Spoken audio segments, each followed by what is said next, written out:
Hello everybody and welcome back to my channel and welcome back to a new video. I am dressed up today as I'm off to the Savoy Hotel for the exclusive launch of The King and I. I'm very excited as the amazing Helen George is going to be performing an exclusive performance especially for the launch to celebrate it coming back to the Dominion Theatre next year, and I'm very excited. So I've gone all out. I'm wearing a waistcoat, jacket and tie because of course it is the Savoy Hotel, so I thought I'd go all out with my dress to impress and I can't wait. I have been the biggest fan of Helen George's for the longest time. Me and my mum always watch Call the Midwife together, so I'm very excited to see her and hopefully meet her at the event. But I'm most excited to hear her sing and perform. It's going to be a very exciting day, so come along with me. Let's go.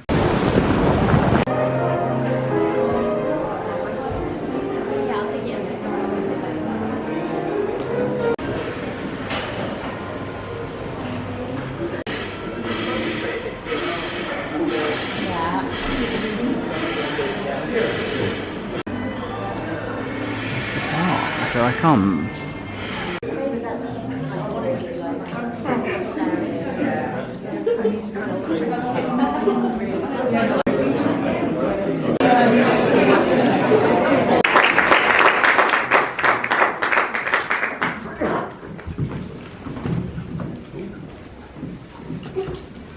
Hello. Rodgers and Hammerstein's The King and I is the most sumptuous musical of them all. One of the great classic shows from the golden age of Broadway.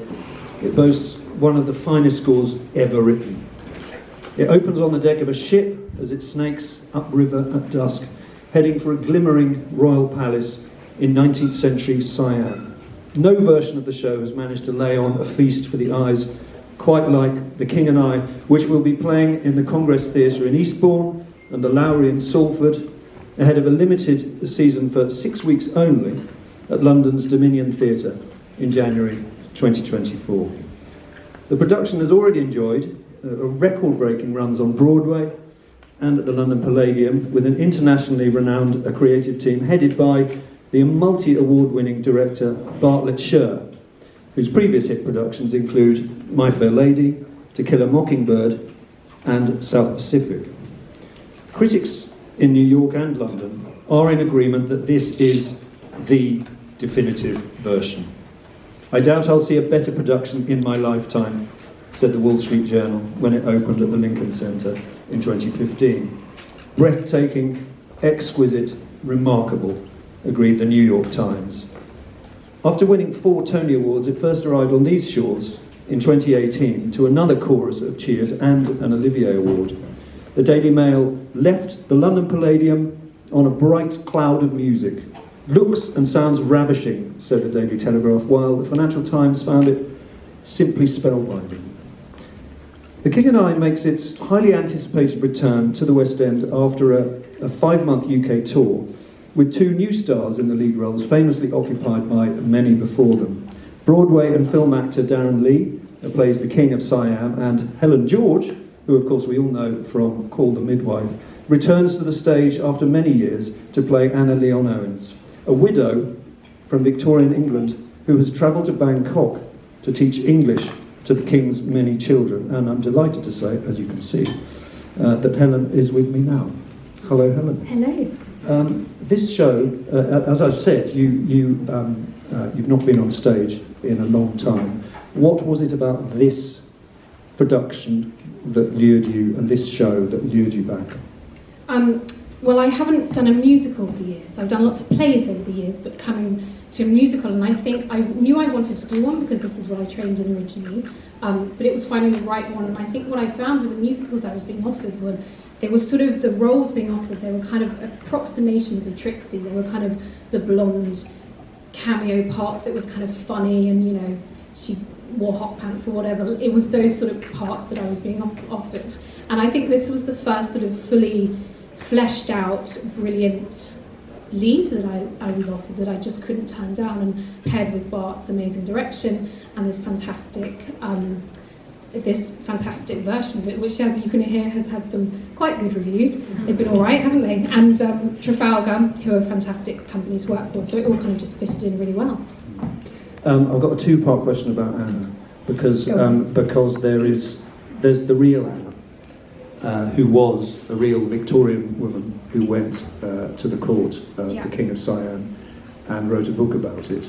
How much research into that Anna have you done in preparing to play the stage version of her? I think what's fantastic about this role is there's two Annas. There's the Anna that wrote the book, that actually went to Siam, and then there's this character which she created for herself, which was basically her life, which, you know, she then sort of embodied. But she'd never been to Wales. She wasn't from Wales. They think that her mother was in service, potentially, you know, a housekeeper or something. They think she was possibly of Anglo-Asian origination, culturally. She was married to a sort of clerk. She wasn't married to an officer. She was, you know, she came from sort of nothing and invented this character for herself and then pursued a career. She was a widow. There was a lot of death around her. I think within a few years, her father, mother, she had some children that died as well, potentially. So she created this amazing part for herself to play and then wrote a book about it. And, you know, the rest is history. Here we are. But, I mean, the text itself is still banned in Thailand because the royal family completely disagree with her version of the truth. Like, you know, there were so many parts of the actual story that weren't written, and, you know, the king is portrayed in a less favourable way than they wanted him to be and stuff. So politically, it's still so active, you know.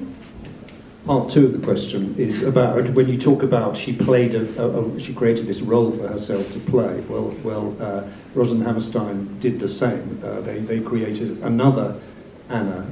How do you go about finding that Anna to play in a musical? Excuse me. I think every night when I go on stage, because I did the first leg of this tour, I think about the Anna that she actually wanted to be, and I sort of, in my head, sort of marry the two and embody the sort of dream of Anna, because that was her wish, that's how she wanted to be remembered.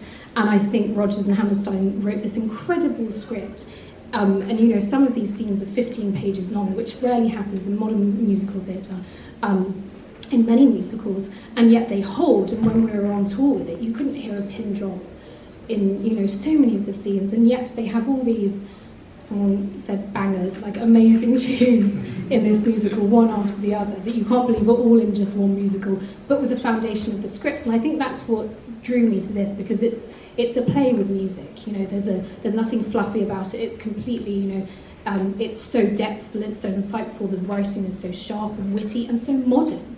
You know, this was written in the 50s about a Victorian woman, and yet it, you know, someone said to me, one of my friends came to see it and said, God, it just feels so modern, because it could be a modern tale, and the language is so fresh, even though it was written years ago. Talking of the 50s, you mentioned Trixie yourself. Are there correspondences? Are you comparing and contrasting? Have you found there's any kind of overlap that's been interesting for you to explore or draw on? Well, I think they're both bloody strong and bloody minded. But I think Trixie has a sort of vulnerability that's palpable, and I think Anna always hides that because it's not going to serve her. She has to sort of be as alpha as the king. She has to be an alpha in every room that she enters. And I think Trixie sort of embodies the feminine more than Anna does. I think she leans into the masculine. I know that when we were talking about what we were going to discuss today, it was actually you who said, can we talk about the fact that I am known for being someone who's acted on television. Off the telly. It's that girl off the telly doing a musical. Yeah. That was your phrase. And I mean, you are showing a side to your performing talents that will not have been seen by those who know you off the telly. Is that something that you feel very driven to do, or determined to say, that there's more to me than might previously have been seen? I think when I set out, I think there was probably some naive part of me that thought, I'm going to put that to bed, but I'm going to use it one day. And these days I just think, no, it was just something that, I did train to sing. but it wasn't something that I knew that I would definitely use again. I kind of almost put it to bed, so much so that we really had to blow off the cobwebs of my voice when we came up, because I hadn't sung for so many years, and it's a muscle that needs flexing. But it was really lovely going back to it, which was my first love. You know, I always wanted to do musical theatre, and I just got lost along the way. I think it's probably an appropriate moment to hear one of those bangers, is it not? But before we do, I mean, you're wearing a beautiful dress today, but you wear something that is a little bit more physically inconvenient in the show. I mean, it won an Olivier for costume design, this production. But could you talk about the kind of dresses that Anna does wear, or rather you wear, and what that means to the way in which you perform? Well, they don't help, that's for sure. Well, they do actually, that's a lie. The corset makes me work hard. It's actually really good for singing. It kind of really supports you in a way. The dresses are enormous and heavy. They're wide. There's many theatres around the country that the set fits in, but the dress does not. It really doesn't. And I'll sort of come off stage and there'll be coat hangers and cobwebs and small children coming out of the dress, just dragging everything along with me. So they're pretty enormous, but they are amazing to wear. I mean, I'm so lucky to wear, and you know, they're really intricate. There's a real sort of, I love the Indian linen that we use and the kind of ethnic twist that she has to her gowns as well. They've really thought about it. What are you going to sing for us? It sounded like I was going to choose. I will always love you. It's the Roger and Hammerstein jukebox. What's coming out, and what are you singing? Well, we've got some children here today, so I think it'd be rude not to use them. Okay. So I'm going to sing Getting to Know You. Could you tell us a little bit, just before you do, about where it sits in the context of the show? So this is the first time that she really, you know, she's been teaching for a few months now in the palace. But I think this is the first moment when she really breaks down the divide between the English teacher and the children, and they really become comfortable with her. And I think it's the first time that they truly welcome her into their community. Great, looking forward to it. So this is Helen George and some of the cast of The King and I, smaller members, and you need to hand me your microphone.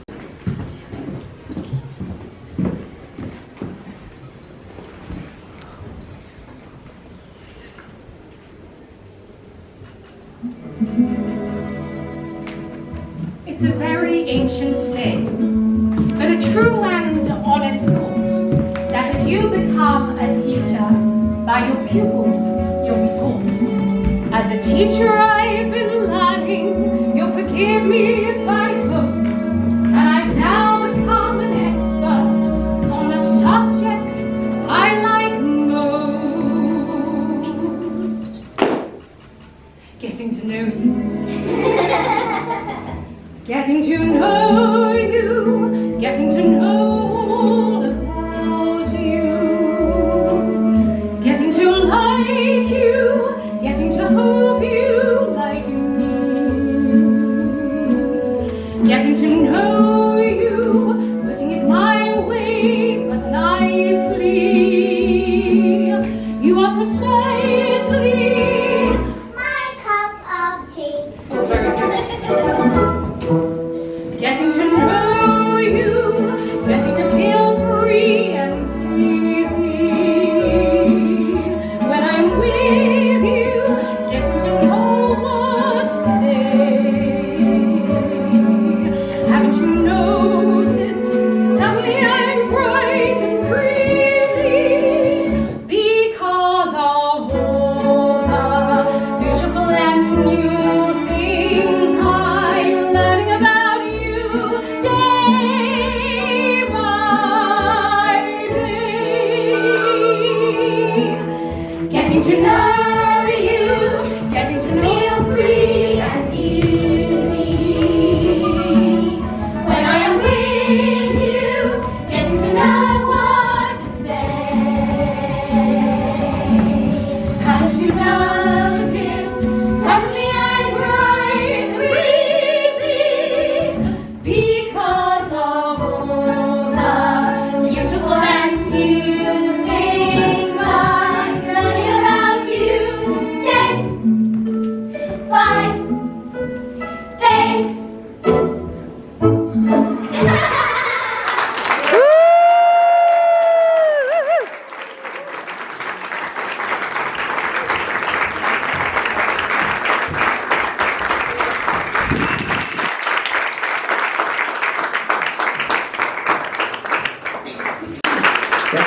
That was wonderful. Thank you very much, Helen. I forgot to say that there'd be more talking, and there is now more talking. Could you talk about your first contact with this this musical as a child? Because you did see it when you were young, didn't you? Yeah. Blowing the cobwebs off.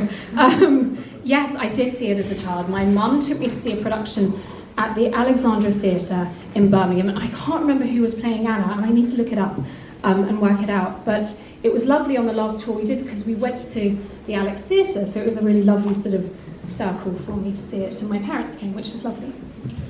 This is not that show, though, is it? Because I mean, partly the influence of Bartlett's show that it's been, you know, yanked into the present day sensibility. So, could you talk about what he has brought to this production as a director, and indeed working on the book beforehand? Well, I think he's culturally appropriate. I think, first of all, you know, it's mad to say, but past productions didn't have actual Thai language in. They had an approximation of what a Western ear would think Thai language would sound like, and the same with some of the dance and what Bartlett did. And also, you know, there were very few Asian actors in past productions, which is just astounding. And I know, you know, we've really come a long way, but it's just crazy to look back and see that. And that's been a really, really important, obviously, inherent part of the show. I think also Bart, he's so whip smart, and you know, his eye is so clean, and he's really leaned out the production. He's got rid of the sort of casino, you know, the Las Vegas King and I style that looks kind of tacky, and you know, not to comment on past productions at all, but it you know, he made it minimal, but yet so sumptuous and luscious, you know, with his staging and with the set is just so wonderful, but you know, it's slim, but so full. It's all you need. What does this this production have to say about today and to today? Gosh, that's a hard one. Well, I think firstly the education of women and children and you know, women and daughters is a really strong current theme, which it tackles straight on, and I think the King is very progressive in that way.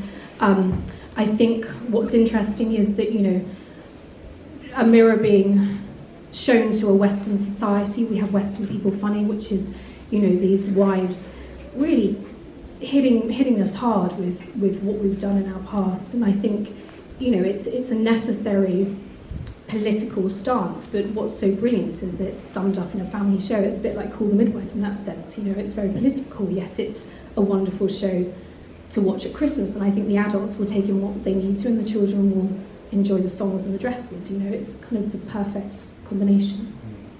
There is, I mean, when you said there are very few Asian actors in the original, I think there were 2 non-white performers in the original cast in the early 1950s. Could you tell, just talk about about acting with this cast of you know, all these children who you've been working with, who kind of swap in and out every night? It must be an interesting challenge to not know who you're going to be performing opposite. Yeah, it's lovely when you walk on stage and you go, oh yes, it's that son tonight, or those kids. Oh, it's the naughty kids. That's always the fun ones on the matinees. They're brilliant. And you can't, you know, I was saying to you before, you can't predict what they're going to do. If they start yawning in the death scene, you just have to go with it. It's, I mean, you have alluded to it, but could you talk about the, I mean, it is unusual on the British stage to see such a, you know, a diverse cast, particularly of children. I think, well, yes, but I think, you know, we are hopefully turning a corner there in the West End, particularly. But I think it's important, of course. My nephew is Anglo-Asian, and I've always said it's very important to see people that look like you on stage. So it's, you know, I think it's of course it's what should be happening, and I hope the audiences start reflecting that diversity as well. I mean, is it historically accurate for me to say it's unusual? Because obviously the Lion King's been with us for a long time. But you've been with this show you toured it for 5 months. What did you learn by taking this show on about yourself as a performer, as much as about the show itself and the character? Well, I've done lots of plays, as I've said. I've done plays in corsets, but I've never done a musical that's this long in a corset. So I think stamina is the first thing that I learned. And I remember lovely Howard, who runs Trafalgar, saying to me, you have to be like an Olympian athlete. And I thought, yeah, I'll be fine. I'll just have, steak and chips every day. It'll be all right. And then I realised what he was talking about, and that actually you really do need to train like an athlete, and you have to take care of yourself, and you have to warm up, and, it's a big show. From the audiences around the country, I was surprised at how engaged they were with the script, with the long scenes, with the story. It's a long show, but they will come out saying it felt like 5 minutes, which is really unusual for the sort of Netflix generation that, I am. So I think the fact that such a seemingly old-fashioned musical holds today, and really holds for a sort of young audience as well. You could hear a pin drop. It was especially at the end, when the bad stuff happens. People were enthralled by it. It goes down well in Wales, and I'm not going to dispel that myth that she is from Wales. But I was really blown away by the reception, and also I think regional theatre is so important. It's always been very important to me, especially at the moment with the living crisis and all the rest of it, with how we are in the economy. I think taking theatre outside of London is really important, whilst coming back to London is just a joy as well. And I was so impressed by how a musical gets such big audiences. I mean, we were sold out, which is insane. I just can't believe how well it goes down. That's a wonderful answer, and that concludes my questioning. But I'd love to know if there's anyone. I literally cannot see anything, but if anyone else is in.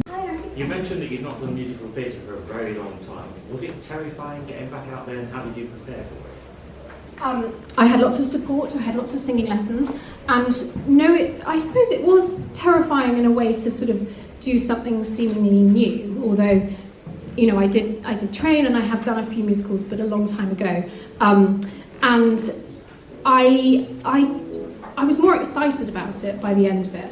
And because I had such an amazing team with Trafalgar who believed in me and sort of, really, really spurred me on, gave me the confidence to do this. And I think if this had been a sort of, because the script is so good, I think because the character's so strong and the story's so strong, the narrative is what I'm interested in. So that drove everything else, and the singing is almost, it's such a big part of the show, but it's almost secular to the character and to the narrative. But not the dancing? The dancing, well, luckily it's only just a small polka, so we're fine there. Helen, you've got 2 small children, you've got a recurring role in a major television hit. You're the star of The King and I. Does it ever occur to you that there aren't enough hours in the day? I get up quite early, to be fair. Yes. It's tough. And I hope you ask fathers that question as well. But yes, it's tough. I have a lot of support around me, but aren't I lucky? Any more questions? Yes. Is that me? Yes. Yeah. Could I ask, obviously it's got such an iconic score and script, but do you have a favourite song or line from the show at all? I think Shall We Dance, because the spoken introduction into the swell of the song is so wonderful, and it's just so classically Rodgers and Hammerstein. I love that, and I think that's such a sort of, it's the peak of the show, and then what comes from that dance is sheer destruction, which I love. Oh God, that made me sound like a sadist. I didn't mean that. Anyone else? We managed to get. Sorry, yes. Presumably, working in theatre is a million miles from filming, isn't it? Yes, it is. It is. I'm very good at short-term memory when I'm doing TV because you learn and dispose. And I think remembering things for a long period of time, particularly a show this length, and doing it every single day, that's an art form in itself. But I just put a different hat on when I'm doing theatre. Anyone else? Hello. Yeah. I literally can't see anything, I'm sorry. I'd just like to reiterate something that you said earlier on about it is a very long show. My husband and myself saw you when you were on tour at the Wickham Swan, and it does seem as if you're only sitting in your seat for 2 minutes. We were totally immersed in the whole story. It was amazing. Oh, thank you so much for saying that, because I did think, gosh, this is long for a modern audience, but actually I think because it's Rodgers and Hammerstein and they're so good, I think that's the key. They just write it so bloody well, don't they? And I think it goes for all ages as well, because noticing in the audience you had young children going right up to grandmas, great-grandmas as well. So it's really good. Yeah, my 6-year-old came to see us and I was thinking, gosh, she's going to be fidgeting. And she sat through it all and was enthralled, and I said, what was your favourite bit? And she said, the ballet. What about the dresses? What about my song? Yeah, it was fine, but I love that Run Eliza bit in the ballet. Aww. Could I ask a question, please? Lizzie Loveridge, Theatre One. Do you recruit the children locally? No, we don't. We have 3 teams who have been with us because we're going all over the country, so that would be quite a few auditions. So they travel with you? Yes, they do. Yeah, we've been very lucky. And now I'm rejoining the show. Some of them have left because they're, in school or too tall or whatever. And so we've got some new children in, so it's going to be really exciting to meet my new sons. 3 new sons. To go with your girls? Yes. Anyone else? I have a final question for you, Helen, which is, has this given you a taste for more stage work, more musical theatre? What if I said no? You've been honest. No, I wouldn't be honest. No, it really has. I think it's been, I'm really enjoying being back on stage with a musical, and I'm thinking, why did I ever leave? Well, it's been wonderful listening to you talking about it, and we've got all the way through without mentioning Neil Brinner. Well done. Anyway, thank you very much indeed, Helen George.